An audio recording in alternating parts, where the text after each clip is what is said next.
How's that been going for you? Has it been difficult? Yes and no. To be honest, I did just a lot of sort of market research, I guess you can say, or investigative journalism, and Thank you. and went through, Thank you for adding that. and went through and just sort of welcome to the league of investigative journalism. yeah, I feel very honoured. Hey everybody, welcome to the Make Trades Great Again podcast. I'm Eric, he's Andy, and we got a guest today, Andy. Real quick, before you introduce them, I want to remind everybody, if you look in the show notes below in your podcast app or on YouTube, there's a link there you can use to get in touch with us. You can send us a text message. We can't text you back, and we won't see your phone number, so man, you got a lot of opportunity there. Take care of business. We want to hear from you, please. We've had a couple fun episodes recently where we talked and answered questions that were sent in, and that's a lot of fun to us. We love it. Please do it. All right, Andy, who's our guest? Our guest today, we have Luke. I'm going to butcher his last name as Cazaly, I believe. Is that correct? Cazaly. Very close. Cazaly. Jeez. You gets just butchered said by that like 10 minutes ago. Again, everyone butchers it. Everybody. Well, so Luke comes to us, semi-recent relocation to Adelaide, Australia. That's correct? That's correct. And Luke has been a long-time listener and First-time caller. Yeah. Wow. Yeah, that was on my mind. I was like, should I say it? Should I say it? So, do it. So Luke, you've got you run a heating and cooling company in Adelaide. How long have you been doing that? So I started, originally here you do a plumbing trade, in which you can do gas, or you can do refrigeration, air conditioning. They're separate trades. I started my gas trade, we worked out the other day, it was about 16 years ago this year. Okay. And then started my own business roughly 5 to 6 years ago. Relocated to Adelaide. It's coming up 2 years. 2 years. So, nice. And just about 2 years ago, I think, is when you first wrote in. We answered some questions on air about you had written to us about moving to Adelaide, right? Isn't that when we first heard from you? Yeah. Starting a new place and starting your business back up again and connections and a bit of what do you guys recommend, I guess. So, was it? I can't imagine it was super helpful. Whatever it was that I contributed to that side of the. There's always dot points. It gave you things to consider or not consider. Yeah, paths to go down or not to go down. That's right. Life choices needed to be made. Use someone else's experience so you don't have to go through the same thing. So give us an update. How's it going after a little over a year? Now you said in business. Yeah. You wrote in recently, and that's what kind of prompted this conversation was, hey, let's get Luke on because you had told us things are moving forward. You're busy and you've kind of looked at all your options and really tried to start to specialize in things, and the word has got out, right? Yeah, very much so. So when I moved here, I stopped my business originally in Victoria and then went back to a position working for someone. I think it lasted maybe 5 months, 6 months. And I just thought, no, I want to go back working for myself, have that flexibility, like with a young family and so have that time back. So, but I really wanted to just specialize in what I did well. I didn't want to branch out and do all these other things. Yes, I see people starting businesses here that it's like, we do it all. And then a few years later, they fixate on what they want to do. And then they start to specialize in that and do well. So I thought, well, I'll just specialize in that from the start. Try to get some connections through social media and see how it goes. And it's really just, I couldn't see my business doing this well back in Victoria. I think the move has really given it a good kick. With that, like when you say you specializing and really doing what you're good at, how did that come into like when you were planning your business and working it for the, trying to make it work? How did you get to the point where you decided you weren't going to do everything? Like, is it based off of your past experience, or were you seeing like you said, you were seeing other people do it? You just didn't really, see that happening for you, or what? Like, what made you decide to specialize? Yeah, so past experience. So where I did my first apprenticeship, we specialised in gas maintenance or gas service and repair, and I've just carried that on the whole way through. So it's one of those things I've always been of the understanding if I specialise in gas heating and don't do maintenance plumbing or roofing or anything else, well, then those people will probably refer me for the gas heating jobs and I can refer them to the other ones and everyone's happy. So That's awesome. It's hard sometimes, especially when you're new in business, to look at that and go, well, I'm gonna not do that work. I can do it, right? I'm fully capable of doing that, but it's hard to not be like, I'll just take this job. I'll just go do this job, and then pretty quick you're like, oh, well, that I hired this guy and he did everything for me, and so now you're that guy that does everything, and it's hard to break that kind of that stigmatism. Yeah.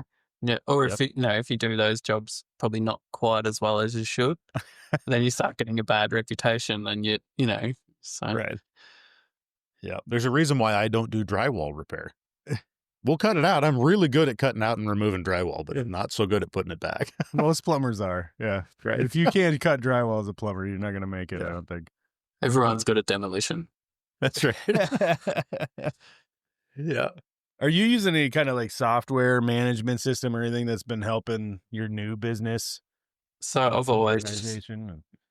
so I've always used ServiceMate, which is really good, and then pair that with like a Xero software to do all the bookkeeping side of things. Yeah. But yeah, I've always used ServiceMate. I've used it in previous companies, so when I went out on my own, I thought I'll use that. I'm familiar with it. It works well. It keeps all the information you need for each job paired with every client, so you can look back on things. And I've converted people to using it too that have just been using a diary or a notebook, and it's made their life so much simpler. Oh, I couldn't imagine it. I'd forget so many appointments. Oh yeah. We've talked about it on the show plenty of times. They don't sponsor us. I wish they did. But the House Call Pro, it's probably like ServiceMate, where all your estimates, all your invoicing, you can do marketing through it, all your messaging with customers and your crew. And even as a one-man show, I use probably just this tiny, tiny amount of that software, but without the amount, like its capability, you know what I mean? I don't use every feature because I don't need to, but everything it offers me as a one-man show is just amazing to the point where I think, how did I do this without it? Right. I can't imagine even starting out today and not having those tools, or maybe even more of them. There's probably tools I'm not using I should be. But definitely, and I believe that was one of your recommendations to start it is get something like that in place from the very get-go, so you're not trying to convert later on. And I've tried to change software just as there was a few that I was looking at, and I thought I'll just do a trial. I just couldn't do it. Once you're established in one, it's very hard to change. But I couldn't imagine starting out, or anyone starting out, without it, because it makes your life so much easier. Yeah, that's something that I've found over the years of doing this, is that every time you make a change, it's so hard to like, okay, I'm just going to stop doing what I'm going to do. I'm going to stop doing business. I'm going to take time out, right? And get this thing on track and ready to go. And software is one of those pieces that, you have to quit doing what you did before, like, because you can't do it anymore. It's got to go all into this, and you just need to go all in. And that's, there's no like using two softwares. right. Like if I use House Call Pro, I'm not going to also try this other, ServiceMate or whatever. You know what I mean? Like I'm not going to like try to use one and the other and be like, I'm not sure if I want to switch. Yeah. No, like you said, Andy, it's like, I use this, and if I have to switch, I have to use another one. There's no blending it. Right. It's like most manufacturers will have like a cutoff date with a serial number where they've changed something. And I think that's what you have to do. You literally just have to be, all right, Monday, this date, I start using another one, and I forget the other one.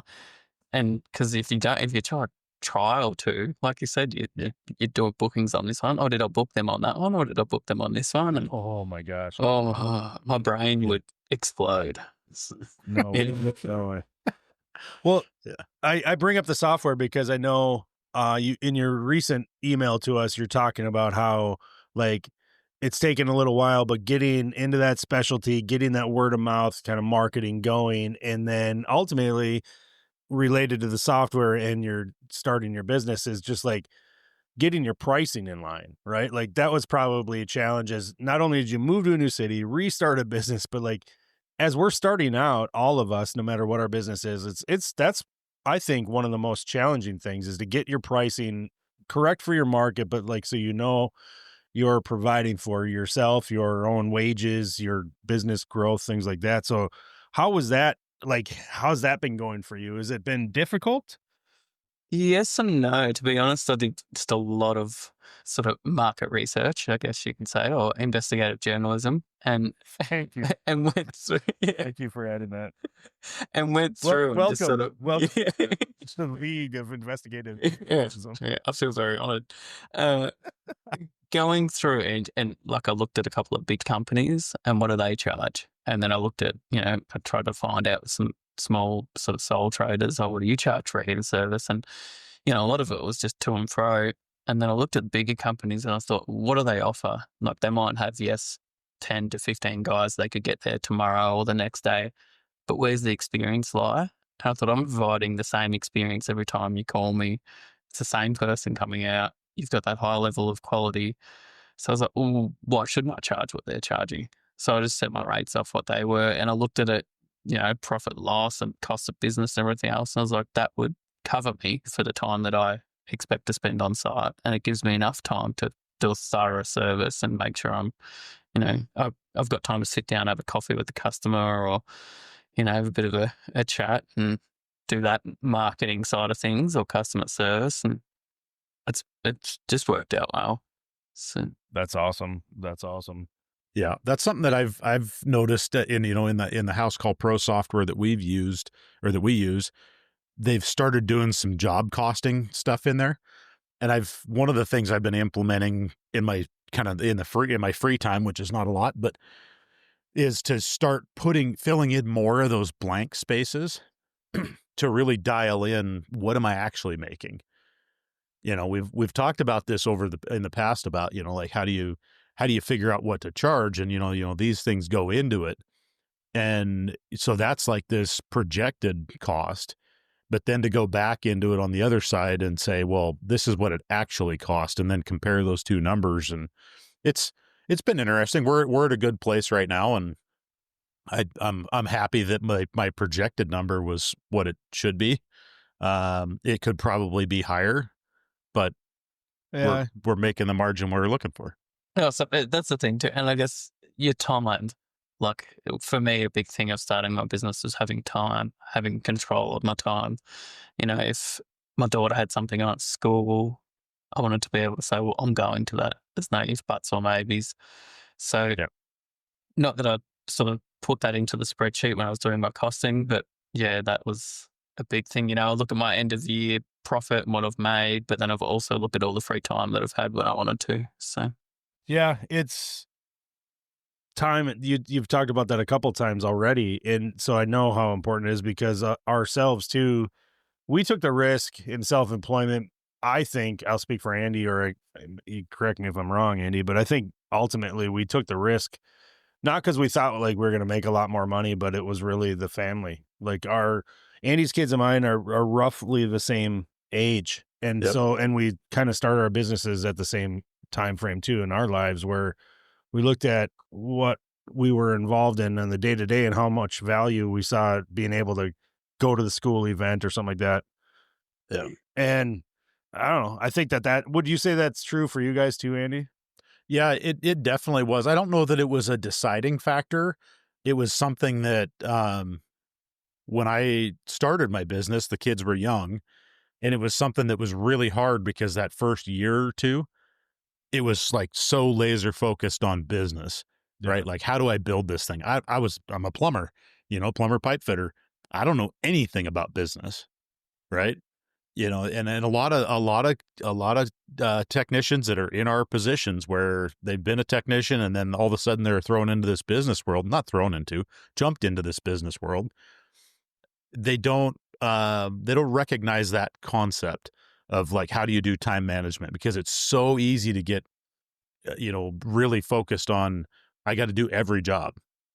I've got to get every job. I've got to bill every minute. I've got to whatever. And it's hard to look back and go, well, if I guess if instead of charging, Mrs. Smith $25 to do that job, if I charged her $50, then I wouldn't be in such a rush to get to the next one. 20, And the next, I don't have to bill 24 hours a day in order to make enough money to put food on the table. I can bill 8, or maybe I can bill 6, and or 5. And now I've got time to go to the soccer game, I see how this is working out. Yeah. Right. Right. Or 1. Yeah. Yeah. I haven't got there yet, but I need to keep that in sight. Yeah. It's Yeah, funny but though. Yeah. That Charge her definitely does $1. happen. Well, I charge her $1 for the fix and $10,000 for my time or my That's right. knowledge. You know That's what I right. mean? It's like, We only work 1 day a week now. yeah. But the experience is there. It's really good. I say I do look back and I think one of my early motivations was the kids thing, like just being able to be there. That really was. And so hearing you say that's so cool, Luke, because I feel like that's what it was for me. It really was a super important. It is easy to get caught up in it though, like you said, trying to do every job and booking things. So my daughter's school, they might give you like a week's notice if there's going to be a concert or something going on. So I already had jobs booked. And it was really sort of playing on my mind. I thought, you know what, I'm just going to send the customer a message so I can send that through ServiceMate, just like a text. I said, oh, look, I need to change your appointment for an hour and a half later. And they just came back and said, yeah, that's fine. I said, yeah, it cost me, 5 minutes. And now I can suddenly go to this school event. And we all know how much that means to the kids too, just, seeing your parents out in the crowd as well. So, yeah. Yeah. How's your scheduling been? And as you've gotten busier, as your business is starting to grow, as far as, you're busier than ever, you said in your message, how's it been? Like you guys are in heating season right now. Of course, it's middle of summer for us, and being in Australia, you're working the opposite kind of calls. Yeah. Toilets flush backwards. We're in the opposite season. That's just how it works. Yeah. Yep. So it's good. You do have that, I guess, guilt when someone rings up and they go, I've got no heating. And you're like, oh, I've got this many bookings. I've tried to experiment with, say, leaving Monday, Wednesday, Friday afternoons just free. Yeah. And some people are like, oh, but then, you don't have a full day. You're not billing full hours. But it always fills in. It either always fills in, or I can actually tidy up paperwork and not be so stressed on the weekend. So that's working really well. Some of the contracts I've got, they have emergency jobs as well. And if they came in, then I'd be super stressed if I was booked up to every minute. So leaving those gaps has made a massive difference. That's how I've done my heating season, is basically I don't schedule anything Monday and Friday, like install kind of stuff if I'm doing a change out, because the work comes in over the weekend, or even on the weekend, I'll be taking calls. I've talked about it in the past. The ones that I take after hours or on the weekend, like the no heat or something like that, those are the ones that I've made the most money on long term, the customers, because you're being willing to be there when somebody else wasn't, and at a fair price. I don't gouge people because it's, Saturday or something. But the leaving the Monday, Friday open for scheduling. So yeah, honestly, I'm superstitious. I don't love starting up a heating system on a Friday. I don't know why it is. I'm not superstitious. I'm a little stitious, but the that's my favorite. Semi-stitious. That's my favorite. Moderately-stitious. Moderately stitious. Yeah. Well, it's a line from The Office. Michael, the boss. Yeah. Anyway, so my install, like, change outs for boilers are Tuesday, Wednesday, Thursday. Like, I have to fit for mentally. I'm like, I can't do it on a Friday. I can't start the system on a Friday, because when I go home on a Friday that something's going to happen over the weekend. Go ahead. I was just saying, I don't think that's a superstition. That's just you being smart about recognizing that starting a boiler change out on Friday is a bad idea. Yeah. Or finishing it on Friday. I think that's the is it the Dunning-Kruger effect, where it's like you know so much about something that you worry so much more because you have so much more knowledge about the subject. So, well, for example, even APA Group, so Australian and Gas Networks here, they weren't allowed to do certain gas meter work on a Friday because if you test their fitting line and it leaks, you have to cut them off. So they're just like, well, those jobs, they don't happen on Friday because if we cut them off and then they need a plumber to come fix their gas line, they're not going to get one over the weekend and we've left them with no gas. So they're just like, we just won't schedule those Friday. So we're just going to ignore the gas leak until gas leaks are fine, but like scheduled meter changes or like anything that's like couldn't wait till Monday. Right. Yeah, gas leaks are 24/7. We used to do that for on call, and it was funny. You'd go there and it'd be 2:00 in the morning, and they'd go, "It suddenly smells stronger," and you go, "How long have you been smelling it?" And they go, "Oh, weeks." So 2 a.m. on a Saturday night is suddenly stronger than, Monday at lunchtime when you could have called it in. We had this local bar and it's a dive, just a not a great place. The back patio was like a second story. So down in the alley on the backside was in the level with the basement. Anyway, so there's this back patio area where everybody went outside to smoke. And for whatever reason, just inside the door is the bathroom, but outside you might as well just pee in the corner. I don't understand it. Like I said, not a real classy joint, but the gas lines that was the women's, by the way. Yeah, that was the women's. Yeah. I'm starting to wonder, what were you doing there, Andy? Yeah. What were you in? Well, it's so weird to see women squatting in town. You know what I mean? Right in the corner. But in the corner of this patio is where the gas lines went to the apartments upstairs. So above the bar, there were 4 or 5 apartments, and they each had a gas line. So there's these 4, 3/4 or 1 inch gas lines going up the side of the building. Well, everybody's out there smoking one evening, and somebody's like, "God, it smells like gas out here. This is kind of weird." And so the bartender calls the next morning and goes, "We got this. Somebody reported that it smells like gas out on the back patio, and whatever. Better have somebody come look at it." And so we go down there. I send one of the guys down there, and sure enough, the gas line's just completely rotted off right at the edge of right where it comes through the patio. And the pee. Yeah. Oh. And it's like, here's this gas leak, and there's literally a pile of cigarette butts, around this area where everybody pees and throws their cigarette butt. And I'm just like, this is gross, dude. Gross. I can smell it from your story. So we rerouted the gas line, and and the guy's like, I don't know, I guess we just got to replace that piece. And I'm like, no, I mean, everything from here down to the meters needs to go. And so we put new 3/4 inch stainless pipe up that way. I'm like, it's either that or you could have your patrons use the bathroom. Yeah. Here's an idea. Yeah, the room that should nobody use. It's like saying I was going to say, if your bathrooms are so bad that people are just like, you know what, screw it. I'm just going to pee over here. Like, maybe fix your bathrooms up. Maybe it's time for a remodel.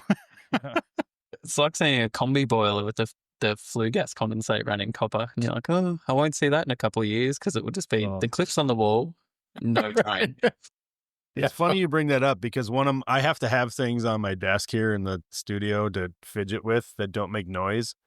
And one of the things that's made it into my fingers is, as long as I don't drop it or anything, is can you see that?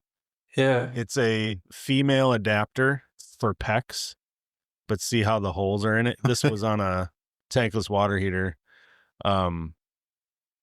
So yeah, condensate drain. Yep. Or you know what I mean? Oh, worn away. We get them here, even like I do a lot of work for Renai, and the condensing units, they leave a 20 mil cap on the condensate drain port. Oh my gosh. And then plumbers will put them in, and without, they might not have put it in a condensing unit before, but no one reads the manual. I can throw that over your shoulder sort of thing. So I'll go out there a few months later and they go, this unit's brand new, it's not working. And you'll take the cap off and just put a bucket under it and just drain it all out. Just get you need a drain under this. And then it'll work. Testament to their quality, it will still work. But, you just go, you should run a drain. It's the cap. Yeah. There's a whole section in the manual I thought the manual was a knee pad. Like Knee pads. you Yeah. put it down on the floor so you don't have to kneel on the dirty concrete. Yeah. Like that's Or a that's- spacer, like if you needed to put between something. Yeah. Like hold the Shim. bottom off a little. Level You the brought unit. up Renai in your email that you had sent recently that you said you were signing contracts or doing a lot more Renai stuff, like getting maybe training from them, or what does it mean when you say you're signing contracts with Renai? So what Ren I do here is they don't have in-house employees to do their service work. They have what's called like a zone contractor. So I manage different zones of Adelaide, I guess, have different contractors. So I have a couple of zones that I look after. So anything warranty, or if a customer reaches out to Renai and says, look, I've got one of your appliances out of warranty, who do you recommend to service it? They'll go, in your zone, we'll put forward this guy. So everything goes through them. So if I do an out of warranty job through them, they get paid and I get my little cut to the side. But it's really good. In a way, it's marketing, because you introduce yourself to the customer. They already know, well, he's trusted by this big brand. He must be half decent. Yeah. And the warranty stuff is really good to stay,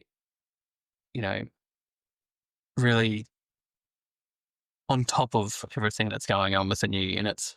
So, Well, I love that system, and I wish we used it here, where you've got where they're gonna refer just a specific contractor versus just having like a list of contractors on the website, right? Andy and I have talked about that on the podcast plenty of times, where getting your business listed on these websites so that if somebody goes to that website for that manufacturer, they might click on, oh, this guy's near me. You know what I mean? I wish we had more of a setup where they do that in Europe a lot too, where you are kind of under contract, or you've made this arrangement with the manufacturer where you're the referral and the contractor doing the business. I would love that personally. I think you can work toward that here. Like it's more common here where you have to become that contractor in the area. You know what I mean? Right. Where, yeah, they're probably going to call one or two other contractors first and find out that they should have called you. yeah. I wish we had a stronger system that sounds a little Yeah. more organized, like what you're working under. Ours is very good. I think it's for them, they need that for the warranty purposes. Like they need to have this strong network. Otherwise, if something goes on with a brand new unit, they're going, oh, you could call your local plumber, or you could call, your local gas fitter or something, but they might not know too much about fault finding. So, and part of it is every year they do a refresher training, where they get a trainer to come in and they show you all the new things and they say, this is what you should know, this is what you shouldn't. There's still a lot of guys out there that probably shouldn't be doing it, but they have the numbers to provide to the calls. But yeah, every now and again, you sort of get a few that are really good at it. And that's, I think, makes the customer experience better. It protects the brand as well, because there's nothing worse than getting a brand new unit and all of a sudden it stops working. Yeah. I feel like I see specific tankless, a competitor to Renai, a big tankless company here that does well, has a big network of trained by factory reps that travel the country, and you can get a certain specific kind of certification, so it kind of puts you up above the rest of the contractors that might offer that brand of boiler and tankless unit. I'm talking about Navien. I guess I don't know why I'm being so cryptic on that. But so Navien's got this NSS. It's Navien specialty. I don't know. It's a contractor thing. Oh, I should just look at the paperwork next to me. Service specialist, Navien service specialist. Anyway, you can get that certification, which gets you on their site on kind of a next level, and it gets you a different phone number to deal with tech support and stuff like that. And I feel like there are, Navien wouldn't like me to say this, but this is my opinion. I think a lot of people share it with me, is I feel like there's a lot of people in that program that have that certification within their business, but they have lots of employees and stuff like that. And I wonder, are they, sometimes I question qualifications. I'll leave it at that. I won't have to say much more than that. I feel like that's across the board with any manufacturer though, really. There's a lot of people that they might have the numbers to provide to so many calls, but they might have one guy at the company that actually knows what he's doing, and a lot of it's just, well, when you get to site, call this guy, and he'll lead you through it. So call Jamie.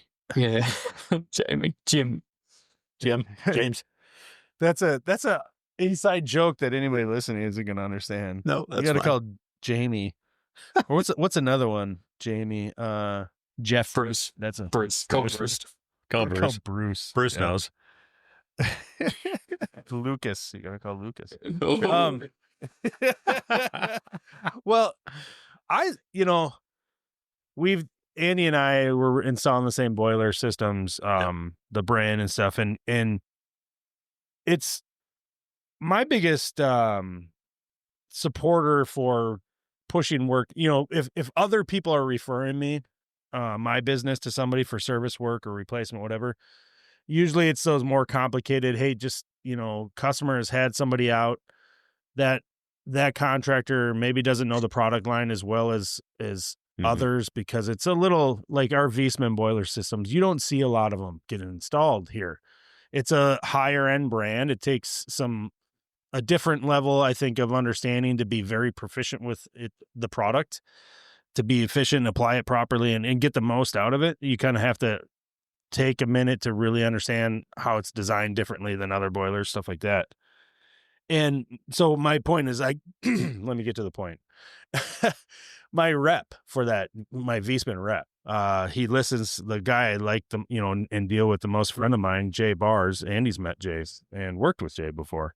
But they're a huge supporter of my business. Like, I think because we've built a relationship where they know I'm serious about taking care of our customers that come along with this product line, and they're serious about having to take care of the customers. That's their job. That's their number one job as the rep. Like, if a customer calls, they got to have the right solutions and offer the right people to come up, to implement those solutions.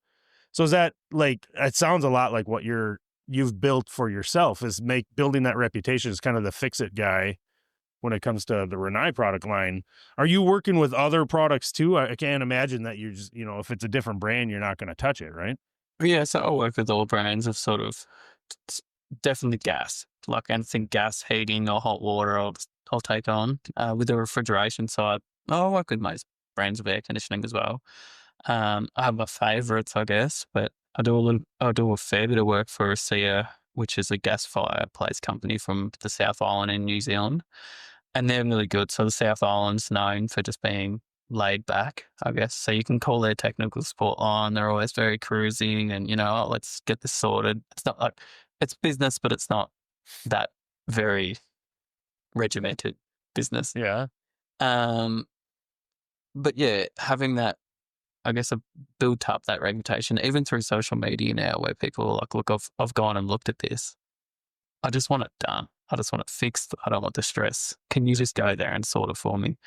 And a lot of that, is Rinnai as well. Like, it's through the sales guys or the service team or anything. They're just like, let's just send him and we can converse with him and just make the problem go away and the customer's happy. And we're not sending all these people that we don't know their experience. They're one of our contractors, but who are they going to send? Are they going to send their new apprentice? Are they going to send the old guy? They're going to. I feel like I'm the old guy these days. Yeah. I don't know. It catches up to you. Just look at him. Hey, anybody watching this video right now? My eye is all like, I got stung by a bee a couple days ago, and then I had this delayed reaction. Now my eye looks like I should maybe have a patch over it. So if you're wondering, Pirate. Arr. Army hot taste. That's right. You know where a pirate shops for his clothes? At Target. Okay.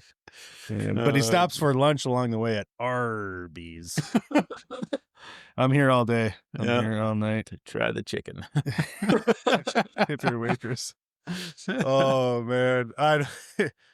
We got to meet you in person. It was so much fun. We spent a couple days in Adelaide, Andy and the wives and I. And it was just I had so much fun. And I think about that dinner that we got to share with you guys and your daughter and your wife. And I think we just us guys sat at one end of the table and the girls on the opposite, and I swear I laughed the entire time that we were together. Such a And it great was with evening. Patrick too. Whenever Patrick's at a place, the atmosphere, I think, just goes up to another level. It's just he's loud and he's excitable and he's just... The energy that guy, it just oozes out of him, doesn't It it? does, doesn't it? Yeah, he just...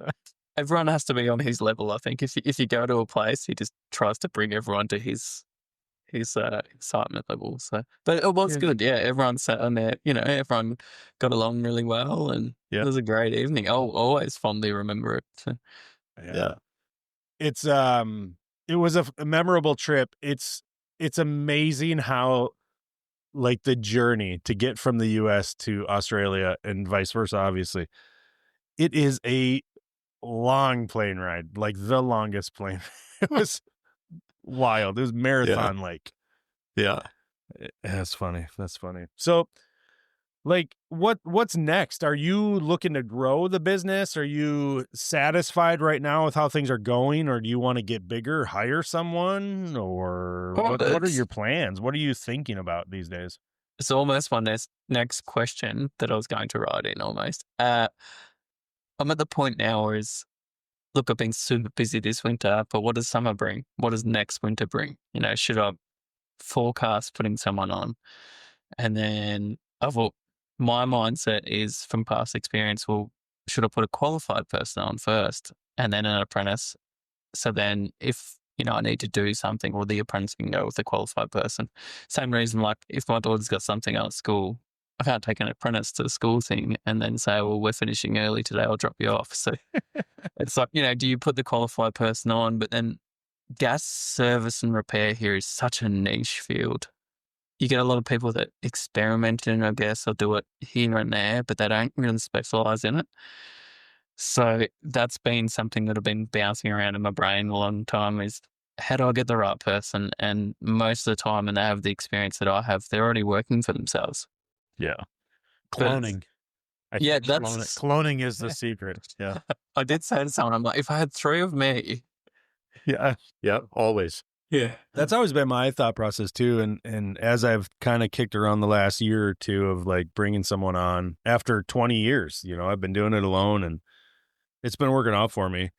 But I've always wanted, like, I think if I do it, and plans have kind of started, I guess I should be honest about that with myself, is we're working towards it. It's not going to be an apprentice to start. It's got to be somebody that can work independent, and so that I'm, like you said, like, I can't make somebody take the day off because I have to go do something else. Maybe I'm doing mechanical hub travel, like going to somewhere mechanical hub, and, like, I need them to be, I can't ask them to take time off, or I don't want to pay them just because I don't have a job for them to go to because they're my apprentice kind of deal. Yeah. I'm in the same spot. It's got to be, like you said, qualified, licensed person to take that first step for me. I think it's the best way to sort of grow your business that way too, because, like, a lot of people here, you've got an apprentice for 4 years. Generally with gas, with my first employer, he said, like, you shouldn't really be doing anything until you're in your 4th year. So that's 3 years that they're with someone else or with you that you're not really making a profit off them, because a lot of services, like having an extra person might save you 10 minutes on an hour or an hour and a half service. It's not this great save. It's not like installs where you need a second set of hands. They're basically just there to be mentored. So if you had someone that was already capable and you could just kind of, I guess, polish to your level that you wanted for your business, and then put an apprentice on and then train them. So you can, train, exactly. Build from within. Yeah. The apprentice thing is interesting. So I'm a huge proponent of apprenticeships. I think overall, just in general. Yeah. I think that apprenticeships in North America are really lacking. We don't have it, at least in the US, we don't have a good system nationwide. There are some states that are really doing it well. But the point I'm getting at is, like, having that, building that from within, and ultimately that's your goal, right? For growth is, get them, if you can train them in on your system, but you just don't, we're not seeing enough of that, and I wish there was more, I guess is what I'm trying to say.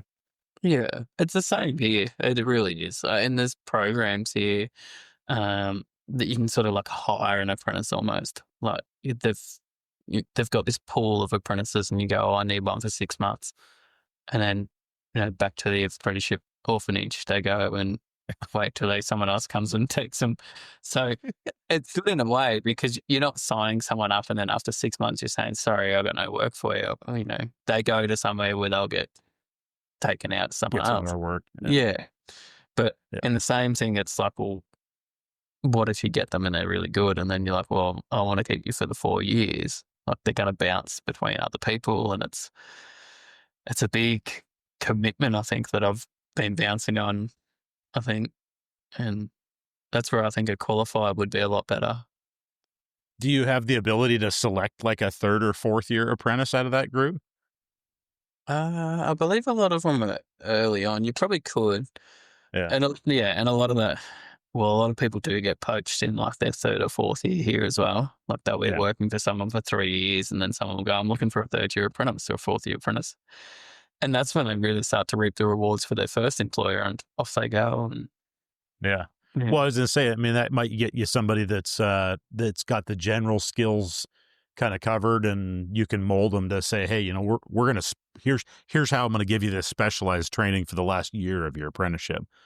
And then potentially in a year's time, they're ready to go out and be a new technician. They're not going to be, exceptionally skilled at that point, but they'll at least have a really good groundwork.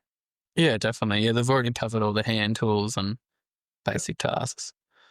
Yeah, that's kind of been where the 2 guys that I have working for me now, one of them is just starting his 4th year, and the other one finished his journeyman's plumbing license got his journeyman's license for plumbing here a little over about a year ago, I guess. But I had hired both of them out of a competitor's HVAC shop. Andy's a different shops. But hey, if they want to leave, if there's better elsewhere, why wouldn't you? Yeah, and I didn't. I guess I would say this: I didn't go directly and be like, I'm going to find that one. I had just put out the word, and that, hey, I'm looking for somebody, and the Miles, the guy that I hired first, we hired him, and then he said, hey, I got this buddy that works at this other shop that would be a good technician, and so Tristan came on at that point, and they've both been good. They're good people. So I've worked with Andy, and I've always said if I were to go become employed and work for someone, said I have to move to Montana and work for the Mickelsons. I've floated the idea to Andy myself. I said, come on over. I think I've made the offer. That's true. Yeah. We haven't talked numbers, but we've definitely talked. Yeah, you might be surprised. I wonder what the pay, how it would compare. How the difference is.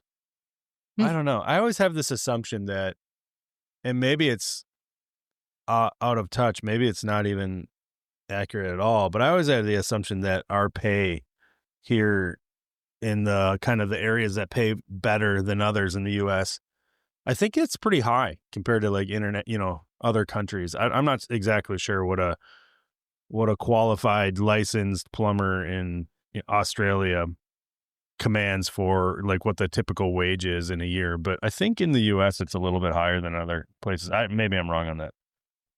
But do your apprenticeships, or a lot of your apprenticeships, unpaid? No, they're paid. Paid from day one. Yeah. Yours are as well, right? Yeah. They're low paid for your first and second, and 3rd and 4th year you start to make a bit more money. But first and second. But really, like your first and second year, you're not doing a whole lot. So, what's the start? Andy, it's not like you're a first year apprentice. Are you below 50% of journeyman wage? We're ours is 50% right now. And then there's some proposal to change that to 60 just to try and help incentivize. Yeah. For first year people. Yeah. Okay. Yeah. I remember my apprentice. So I went Andy's union, and when I started out, I was in, as an apprentice, and for many years I was taught for the union and everything. But I remember every year when my anniversary was March 1st Okay. And man, January and then February, and you're like, oh, I'm going to get it. Because that's when you get your raise. You're like, I completed one more year. I go up 10% or something like that, wasn't it? So it must have been, I must have started at 50% too, because it was a 5-year program. No, that's the way mine was too. Every 2,000 hours. Yeah. It was basically, basically a year. You just had to look if you at it worked a lot of overtime, then you'd get a little sooner. faster. Yeah. I don't think they ever were keeping track of hours for the wage versus it was just a year. You know what I mean? Here's the year mark. I don't know. Right. I remember thinking as I was like 3rd and 4th year, like seeing the real light, like, holy crap, I'm going to start making like your check when you went up to like 3rd to 4th year, your 40-hour, your regular check was like, oh, that's a lot better than it used to. This is something. Yeah. And then you hit the 5th year and you stayed in the same tax bracket, but you were like, or jumped up a tax bracket. Yeah. You were like, wait a minute. I got a 10% raise, but I'm paying I'm only getting like $100 more a week. Like, the running joke here was like, you watch the 1st, 2nd year to 3rd year to 4th year apprentices, and they make so much more every year, obviously. Yeah. But you ask them, well, how much money have you got left over at the end of the week? It's always the same amount, because they go up another wage and they go, well, now I can spend all this extra money on something else. So yeah. That's I liked it. You could see so our apprenticeship program, it was night school, 2 nights a week, right? And you could see everybody pulling up in their personal vehicles, and each year the row of cars for first year was the crappiest junkers, and then the second year guys still crappy junkers. But you see like the 3rd, 4th, 5th, they had there's some cars that are new off the lot, because they're starting to make some real money. You start seeing pickup trucks that aren't all rusted out and junkers. Think, okay, that's a 5th year guy right there. You could just kind of tell who it was that was in class that night based off of the cars that were parked out in the lot. I suppose more of the 5th year guys, you might start seeing company vehicles too. Yeah. But yeah, that's awesome. So a little bit of growth on the line here. You're thinking about it. You're maybe going to consider hiring as you move forward, and things are working out, and it's been a good move for you ultimately is what, I get from the email that you sent in. Yeah, definitely. And I think there was a bit of that, moving into state, starting a business again probably isn't for everyone. And we did similar to your story, Andy, where you downsized your house and you had that money sort of sitting there, I guess, to start your business. We did similar. So we sold our house and then we moved, and it's like, well, we've got this money sitting there. It's like, let's invest it into the business and let's just see where it takes us. We've got the time, we're starting a new place, and there was a lot of risk, but I kind of already had the inkling from social media and stuff and putting myself out there previously that I could get into the Red-Eye contract. And I was like, well, if we've got that, that's a really good leg up to start. Yeah. So definitely. That sort of, I guess, kicked it off. And yeah. So as we wrap this up, I'm just thinking about the family, and we having met them.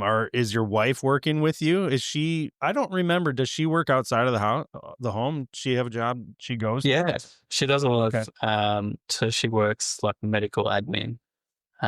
So she does that for a couple of days a week, and she's got her own business doing pregnancy massage and stuff like that. She has her own beauty business, which brings her a lot of joy, I think. So that's something too on the back burner that we really want to, I want to really push for her to start up.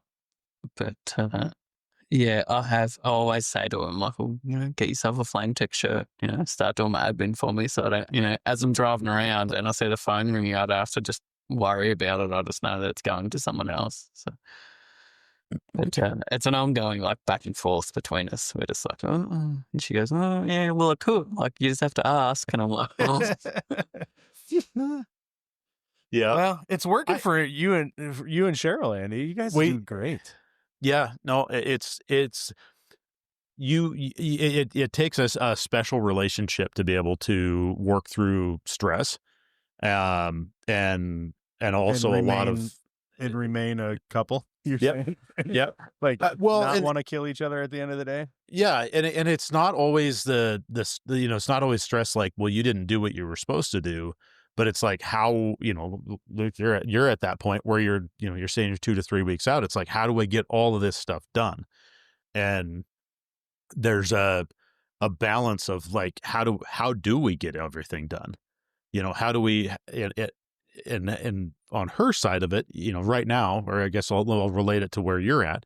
You understand all of the service calls you're going to do, and you've been doing it long enough that you go, well, I've got this tankless that isn't working. I probably need 2 hours, right? Yeah. That's going to get me a good diagnostics. Maybe it's quick and I'm on to the next one. But if it's 4 hours, right, which there aren't too many tankless repairs that are 4 hours. Sometimes it happens. But, you go, well, I can't afford 4 hours, but I could do a 2-hour call on Monday because I left the afternoon open. And one of the big things that was a learning curve for us was when Cheryl first started answering the phone, she didn't know what any of this stuff meant. Right? She didn't know how anything should be scheduled. She had no idea, on a lot of it. She had ideas of what things were because, for the last 20 years, she's heard me come home and, complain about my day. And so she, knew some of the language and the lingo, but really, I mean, in the last, she's been answering the phone now for probably almost 5 years, like full time. And that has become a big thing because now she's got that experience to be able to schedule efficiently so that our schedule is very fluid. And that you're right. I mean, for me, not answering the phone has been huge because I'm focused on going and finding the work and locking in the work. And she's more focused on answering the phone and taking care of the logistics side of it. And that's been huge. That's definitely where I'm at too at the same point is like you said, like, oh no, someone could say a brand or a type of heater or a type of hot water, and I'd go, same thing. Oh yeah, that takes me about this long. I'll schedule this amount of time. And then they could say another brand. I'm like, oh, they're a real pain to work on. I'll allow another hour, but to someone that's not in the industry or hasn't worked in the industry for a long time, they'll just go, gas heater, gas hot water. He said to allow an hour and a half or 2 hours for each one. And then some of them you could look at and you're like, well, no, I'll do that in an hour. I probably could have a little bit of flexibility, like allow the 2-hour time slot. But I know in the back of my mind that it'll probably fit something else in that day. But then some of them, like you're saying, you look at and you just go, well, I could be there half a day. Like and I do, with my pricing, what we discussed earlier, I just do a fixed price. So, and that's so much easier for me because I know, same thing, I've dialed in my costs and how long it takes me to do things. And some heaters, it's right on the mark. Other heaters I make money off, and sometimes it just goes bad and you lose a little bit. But most of the time, I'm always in front, and it's so much easier if a customer calls up and goes, "Well, how much serves a heater? How much to do this?" You just go, "This much." Yep. So, well, if I were going to give you some advice on how to bring your wife in on that, or let's just say it's not your wife and it's like somebody you hire to answer the phone, is start a Apple Notes or Google Keep Note or something that you can start creating essentially a manual. And there's some software out there that does this too, but or a price book essentially, where when they answer the phone, they look at it and say, okay, you've got a heater issue. Can you tell me a little bit about your heater, and drill down like, okay, it's a Rinnai direct vent heater. I know, Luke said, schedule 3 hours on those. Right. So if it's a general service and it's not working, we're going to put 3 hours on it, and it's, $600, and here we go. And then that allows them to make a block on the schedule for 3 hours, or find a block that's 3 hours so that they can tell the customer, well, he'll be there on Tuesday, and that part of it was huge. We had used a call-in system software at one point, and it was an absolute nightmare because all of the onboarding that we did, they didn't pay attention to all the rules. And so they would just schedule a 1-hour block. And right. So we initially started it, and it was, I think Rob and I were on the only two technicians that they could schedule at that time, and I had one or two others at that time. And literally in the first week that we had implemented that system, they had put on Rob's schedule in one day like 5 water heater changeouts. And it was like, what are you doing? And they're like, well, we just schedule everything as an hour, and then you guys figure out what it is. And I'm like, but you just schedule this like 25 hours worth of work in an 8-hour day. Probably all And they're like, across town, okay. too. Well, yeah, and they're like, And they're okay, like, so good what for you? You got work now. Yeah, they're like, well, what do you want us to do about that? Pay us our commission. I'm like- Look at all this work we've brought you. So. Right. And it was like, no, now I have to call all of these customers, or at least 3 of them, and say, we're not coming to that day. Right. And now I got to do what I just paid you to do.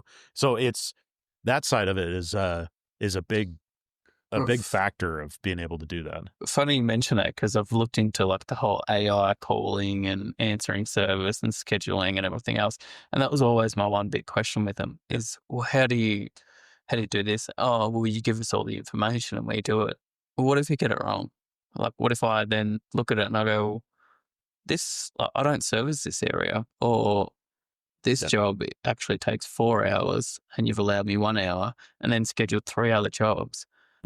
Now I'm the one that has to call them and say, well, sorry, you've already been waiting for a week or 2 weeks, and I'm going to have to cancel you and this and that. Oh, but when I spoke to such and such, yeah, I took the day off.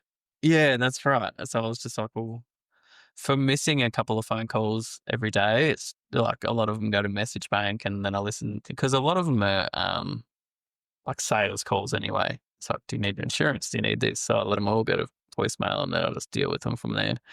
Yeah. But that was the thing. It was just like, well, how much it costs to have something like that. The return on it was just not there. We before we turned that service off, we had just told them, you know what, listen, you can't block any or schedule anything that's not 4 hours. Right. So everything is a half day. Everything went from 1 hour to 4. Yep. Anything that they scheduled was a half day call, and then it had to be tagged as whatever. And then we could run a report and find all those that were in the upcoming. And then we could look at it and go, okay, manually, that's a water heater service. That's going to take an hour, and start trimming the schedule up, making holes basically, which worked out. And that's kind of what led us into where we're at now, to be able to block bigger appointments early on. And then as we close in on those, we start crunching those time blocks down, which makes more available time in the week. And that's you guys, we're going on this on and on. We are at I was like 10 minutes ago. I'm like, okay, I gotta close this down. every episode I listen, every episode I listen to, I hear you say at the end, "Oh, we're running a little bit long." I was like, "This is gonna happen." I'm looking at the time, going, "Oh, yeah." Shout out to Chad in your email. I think you guys. You, Patrick, and Chad, it's funny, you guys is like kind of dynamic. You follow Chad on social media, or you just like kind of pick up that we pick on him, or what's your... No, I've followed Chad for a long time, and I've listened to all these episodes, and our favorite garden sprinkler. Chad. The bee man. The bee guy, yeah. He's out there saving lives. He's so dramatic. But he is like I was spoken to him a lot through, and that's the beauty of Instagram, isn't it? Like, you can converse with all these people, but the man has a heart of gold, really. He's got this big heart, and I've chatted to him all the time about all these things, and and you can just he shares all these funny things, but the most part of it is you could just talk to him about anything. Yeah. And it came from this big picking on him, or, not really picking on him, but like, he had these things that you'd say, and then he would fight back, and you're like, oh, this is fun, and that's the thing too. but he'll bite back. He can give as much as he takes. So That's what I was gonna say. He Oh, gets yeah. picked on, but there's he has No no shortage. problem because he Yeah. can bring it right back. and that's my biggest dream in life, that he uncovers the identity of the world's worst plumber, because that's his goal, I think, deep down. We should fly him out to Australia, business trip. Yeah. Business Yeah. trip. Yeah. Investigative journalism. See, that would be the ideal reason for it, I think. Yes. Yeah. I think I we don't- should go back, Andy, and work with Luke. I And think I'm we not. should. I'm being serious when I It would suggest be that. an absolute Mhm. riot. Get some services lined up. Get a Yep. 3-seat van or a 3-seat. There you go. It'd be like Dumb and Dumber with the guy in the middle. We could throw Patrick in the Patrick in the back. back. Just rolling around. No, I think I'll ride with Patrick. You two stick together. There you Luke, go. I don't know how much time you want to spend with me. Oh, We okay. could set up some competition. You guys, we're over Over an hour. I'm stopping the recording in a minute. I want to thank you, Luke, for coming on. Yep. It's been so cool to talk with you, and you get in my DMs once in a while. You reply to a story, and I think, man, this guy is the best. He's so nice, and he likes me. So like, I automatically think you're the best. But no, it's been fun. This whole podcast thing has really opened up started some cool friendships and relationships, and call them whatever you want. It's been a lot of fun. It's fun to have you on, so I appreciate it. I appreciate you having me. It's been Absolutely. it's been great. Andy didn't even thank you. See, I- See? He's starstruck, I reckon. Starstruck. Yeah. I also didn't want to bring up Chad early on because I don't think he's still listening, by the way. He is. listens to all the episodes. He's such a great guy. But I don't think he's still listening. He's way too ADHD to get an hour into a podcast. So so you said, how we make fun of him. I purposely did not bring him up until the very end because I don't think he would. Well, you just tell him, friend I am, aren't I? just start from the hour. Just start from the hour point and listen. That's when you're mentioned. Oh. I hope he hears that, by the way. I even made a point. My point of saying all of that was so I hope he hears me. He loves me. You love me, Chad. I love you, bud. All right, Luke, I'm gonna stop this. Andy, got anything else you want to add? I don't think so, man. I like Eric said, thanks for coming on. It was good. It's always a little bit of a challenge trying to figure out how to record from so many time zones apart, but so we appreciate you coming on at the end of your day, and it's awesome. Yeah. That was Real great. quick. It's 9 a.m. here. What time is it in Adelaide? 11:30 at night. So not even midnight. And Hours left in me. so you are a day and a half into the future for us. Yeah. Which horse races do you want to know about? Like, what can we do here? All right. Have a good one, guys. Cheers.